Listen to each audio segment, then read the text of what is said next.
తమ్ముడికి జన్మదిన శుభాకాంక్షలు తెలియజేయడమే కాకుండా తప్పకుండా ఉప ఎన్నికలు కూడా రాష్ట్రంలో వస్తాయి. ఆ ఉప ఎన్నికల్లో తప్పకుండా శాసనసభ్యుడై అరే ఆగురా అయ్యా, అరే నేను ఆయన గురించి చెప్తున్నా, ఆగు, అరే నువ్వు ఆగు. తొందరలో శాసనసభ్యుడై మా అందరితో, వాళ్ళ అమ్మగారితో, మా అందరితో అసెంబ్లీలో అడుగుపెట్టాలని మనస్ఫూర్తిగా ఆకాంక్షిస్తూ ఈరోజు పార్టీలోకి విచ్చేసిన మరొక తమ్ముడు, ఈరోజు మీ అందరినీ తోడుకొని శంకర్పల్లి నుండి పార్టీకి కొత్త బలాన్ని ఇస్తూ విచ్చేసిన మా తమ్ముడు గోవర్ధన్ రెడ్డి గారికి, అదేవిధంగా గోవర్ధన్ రెడ్డి గారిని ఆశీర్వదించడానికి ఇక్కడికి విచ్చేసిన పెద్దలు, శాసన మండలిలో ప్రతిపక్ష నాయకులు, గౌరవనీయులు మాజీ స్పీకర్ శ్రీ మత్స్యనాచారి గారు, గౌరవ మాజీ మంత్రివర్యులు, మరి ఈరోజు అధికారంలో ఉన్న కాంగ్రెస్ పార్టీకి ఉమ్మడి రంగారెడ్డి జిల్లాలో చుక్కలు చూపెడుతున్న మా అక్క మహేశ్వరం ఎమ్మెల్యే పెద్దలు శ్రీమతి సబితా ఇంద్రారెడ్డి గారికి, గౌరవనీయులు మాజీ మహేశ్వరం ఎమ్మెల్యే చేవెళ్ళ చెల్లెమ్మ అని చెప్తుంది అక్క, మళ్ళీ మీరు చేవెళ్ళ మళ్ళీ ఆయనతో ఆ కనెక్షన్ ఏమైనా మర్చిపోతారేమో అని,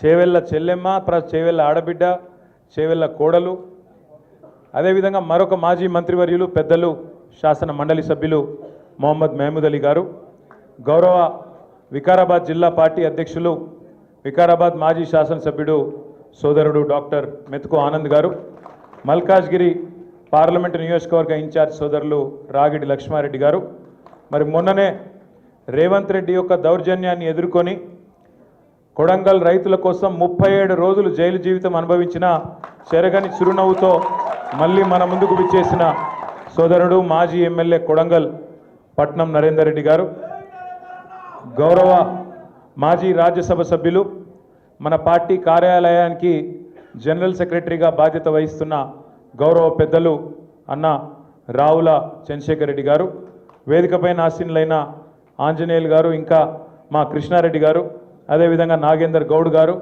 వెనుకకు మా పార్టీ అధ్యక్షుడు సోదరుడు గోవర్ధన్ గారు, వేదిక మీద ఎవరెవరో పేర్లు అయితే నాకు వెనుక దాక్కున్నారు కాబట్టి కనబడతలేరు, వాళ్ళందరికీ, వేదిక ముందున్న మా అన్నదమ్ములకు, వెనుక కూర్చున్న అక్క చెల్లెళ్లకు, పాత్రికేయ మిత్రులకు పేరు పేరున అందరికీ ఈరోజు కేసీఆర్ దళంలోకి, గులాబీ వనంలోకి మీ అందరికీ పేరు పేరున స్వాగతం, సుస్వాగతం హృదయపూర్వకంగా తెలియజేస్తా ఉన్నాను.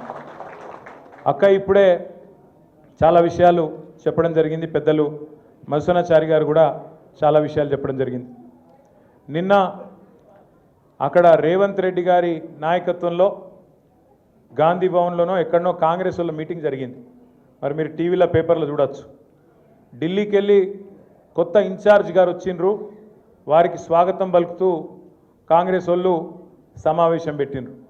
అందులో 3 ఆనిముత్యాలు లాంటి మాటలు నేను చూసిన, 3 ఆనిముత్యాలు, 1 కాదు 2 కాదు 3. ఒకటి రేవంత్ రెడ్డి గారు సెలవిచ్చిండ్రు, ఏమని, మంచి మైకులలో చెప్పాలి, చెడు చెవుల్లో చెప్పాలి అన్నాడు. నేను రేవంత్ రెడ్డి గారికి చెప్పేది ఏంటంటే, మంచి మైకులో చెబుదామంటే ఫస్ట్ నువ్వు చేసిన మంచి అయితే ఏం లేదు, రెండోది మైకులో చెబుదామంటే కరెంట్ కట్ అవుతుంది, ఏం చేయాలి మరి, మంచి ఆడికెళ్ళి చెప్పాలి, చేసింది ఉంటేనేమో చెప్తే అందుకుంటుంది. ఇక చెడు చెవుల్లో చెప్పుడు మొదలు పెడితే రేవంత్ రెడ్డి గారు, నువ్వు చేసిన చెడు హైడ్రా బాధితుల నుంచి మొదలు పెడితే, భూముల మీద నువ్వు చేస్తున్న దౌర్జన్యాల నుంచి మొదలు పెడితే, ఇవాళ ఆర్ఆర్ ట్యాక్స్ నుంచి మొదలు పెడితే, నీ అవినీతి వల్ల ఇవాళ కుప్పగూలిన శ్రీశైలం సొరంగం నుంచి మొదలు పెడితే, మొన్ననే కొట్టుకపోయిన పెద్దవాగు నుంచి మొదలు పెడితే, లెక్కలేదు మునిగిన వట్టెం పంప్ హౌస్ నుంచి మొదలు పెడితే, చెడు ఎప్పుడు స్టార్ట్ చేస్తే నీ చెవిలా రక్తం గారుతుంది, యాది పెట్టుకొని చెప్తున్నాను నేను.